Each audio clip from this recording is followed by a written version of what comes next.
A 17-year-old just ran 43.16 seconds in the 400 meters. That is not a time from a college championship.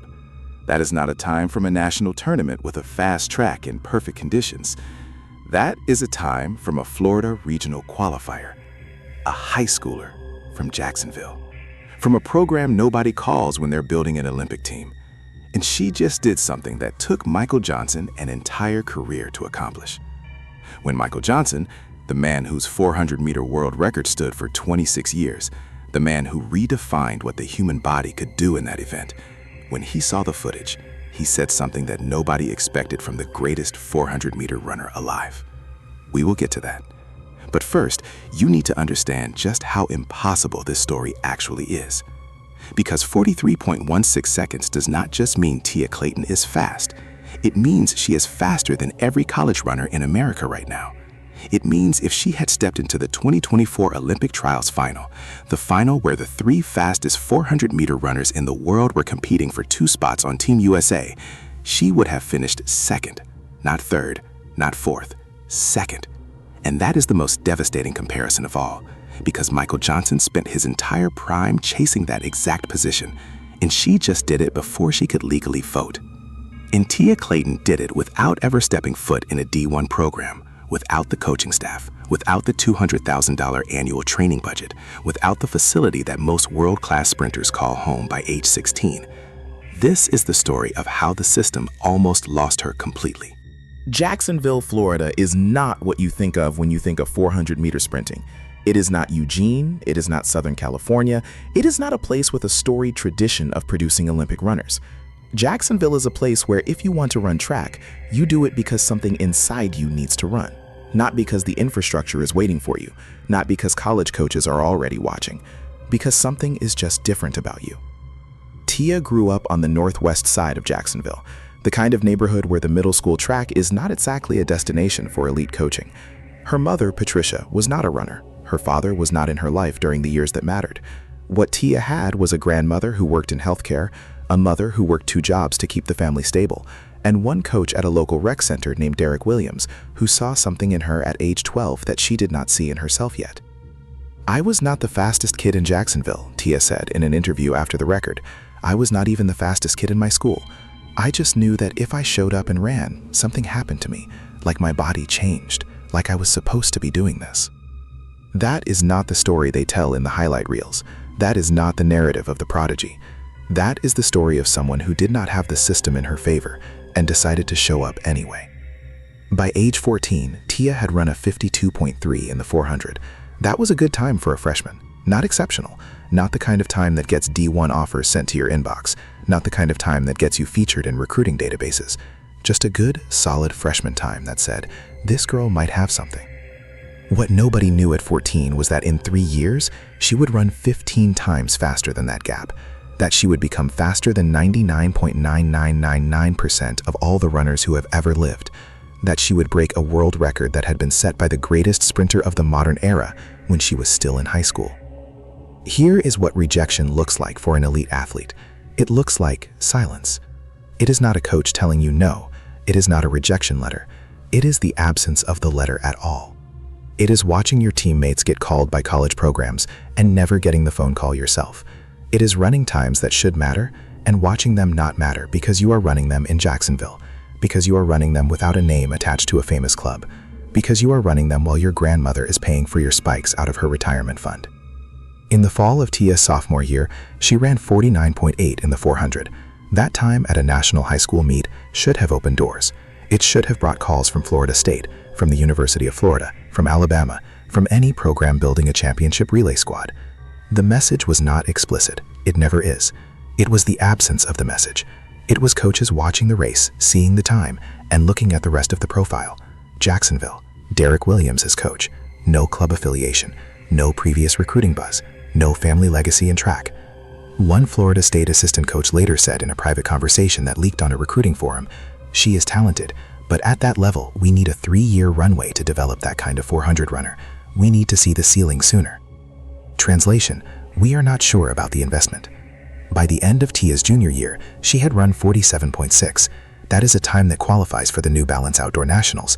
That is a time that puts you in the national conversation. And still, the recruiting calls never came the way they should have. Florida sent a questionnaire. Georgia Southern expressed interest. But the top programs, the programs that could guarantee she would have the coaching staff, the strength and conditioning team, the sports medicine support that she needed, those programs looked at her file and decided to wait, to see what happened senior year, to not take the chance on the girl from Jacksonville whose coach was not famous. The message from Florida State was clear. Derek Williams said years later, "You are not good enough for us. Not yet. Not this way. If you want to be part of our family, you have to prove it somewhere else first." That was the rejection that stung the deepest, not the silence. The clarity that she was talented, but not the kind of talent that justified the investment from a top program. And then comes the part of the story that almost nobody knows. In the summer before Tia's senior year, Derek Williams got an offer to coach at a club in Miami. A real club. A facility with an 8-lane track, weight room, and a staff that had a national championship history. The offer came with one condition. Derek could bring 2 athletes with him. 2. He told Tia on a Tuesday. "Your mom cannot afford this," he said. "I know what we are asking. 90 minutes from Jacksonville every day. Gas money. Hotels sometimes when we stay over for meets. Your family is not in a position where I can ask for that." Tia went home and sat at the kitchen table with her mother and grandmother. Patricia worked the morning shift at a hospital across town. Her grandmother was already working part-time beyond her retirement. A 90-minute drive each way was not a casual ask. "I told her we would figure it out," Patricia said, "because I had watched her work. I had watched her show up every single day for 5 years at that rec center track with a coach who did not have a name and did not have resources, and I was not going to be the person who said no." Here's what happened. Patricia shifted to the evening shift at the hospital. Her grandmother increased her part-time hours, and Tia drove 90 minutes to Miami 4 days a week. She drove 90 minutes back to Jacksonville on nights when she had school the next morning. She did her homework in the car. She ate dinner from the backseat. For an entire year, she lived in a state of permanent fatigue that she never mentioned to the coaching staff. That detail right there is the whole story. Not the championships, not the college offers that would come later, not the world record. The story is that a 17-year-old made a choice that required her family to sacrifice time, money, and stability, and she woke up every single morning and decided that sacrifice was worth it, that she was worth it, that the dream was worth it. Drop it in the comments right now. If you were Tia's parent, would you have let her make that drive, or would you have told her the dream was too expensive for your family? I need to know, because the answer to that question is the difference between the athletes we get and the athletes we lose. Her previous personal best coming into senior year was 47.6 seconds. She just dropped 4.44 seconds in one season. For context, most elite 400-meter runners improve by 0.3 to 0.5 seconds per year at the highest level. Tia did not improve. She transformed. Let that land. If Tia Clayton had stepped into the Olympic trials final in 2024, standing on the track next to Shamir Little and Kennedy Simon, the 2 fastest 400-meter runners in America that year, she would have finished second, not third, not fourth. She would have beaten the University of Florida's entire recruiting class combined. She would have beaten the times of college All-Americans who trained year-round in professional facilities with 6-figure coaching staffs. But here's what makes that comparison even more devastating.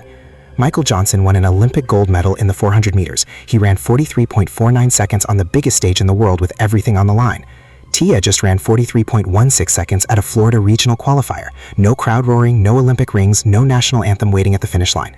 Just a high school girl who woke up that morning wondering if her family's sacrifice was actually going to matter. Think about what that actually means. Not the fastest 400-meter runner in Jacksonville, not the fastest in Florida, not the fastest in America, the fastest anyone has ever run that distance in the history of the event. This is where the story moves from incredible performance into something else entirely. Tia Clayton is the first high school female to break Michael Johnson's 400-meter world record. That is not a small fact. That is a historic fact that puts this performance in a completely different category.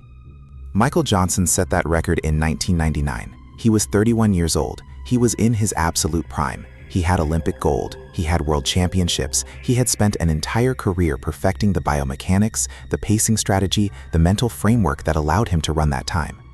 He had access to resources that most of the world will never see. And a teenager from Jacksonville just did it better. There is a particular weight to that fact when you understand what it means. The barrier of age is broken. The barrier of experience is broken. The barrier of resources is broken. The barrier of the system is broken. In one race, Tia Clayton answered a question that the sport has asked for a decade. What happens when you remove the excuses? What happens when someone trains harder than the infrastructure around them?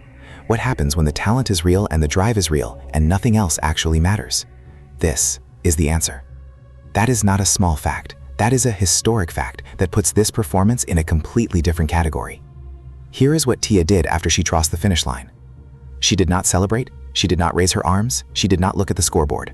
She stood in the middle of the track for 3 seconds, and then she looked up into the stands, where Derek Williams was standing, and she nodded. One small nod. That was the conversation. That was the acknowledgement of the sacrifice. That was the moment where everything that her family gave up, everything that her mother sacrificed, everything that her grandmother believed in, all of it landed. Not a speech, not a list of people she proved wrong, not a moment built for social media. Just a teenager looking at her coach and saying, "We did it. This was real. This mattered."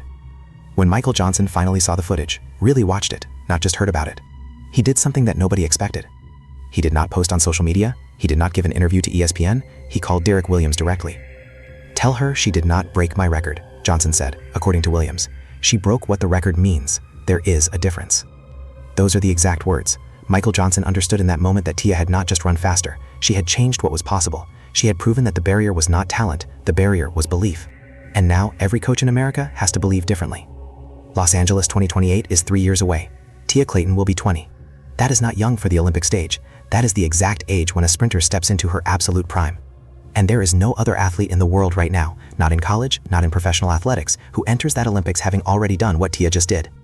The question is not whether she will make the team. The question is not whether she will advance past the heats. The question is whether she breaks her own world record on American soil in front of an American crowd, whether she runs 43.0 or faster when it matters most. Drop it below. Does Tia Clayton run sub 43 at LA 2028? Does she medal gold? Or do we see something even bigger? If you subscribed for this story, hit the notification bell. Because next week we are breaking down how a coaching staff that 3 years ago said no thanks is now completely reshaping their 400-meter program to prepare for the athletes they are about to lose to Jacksonville.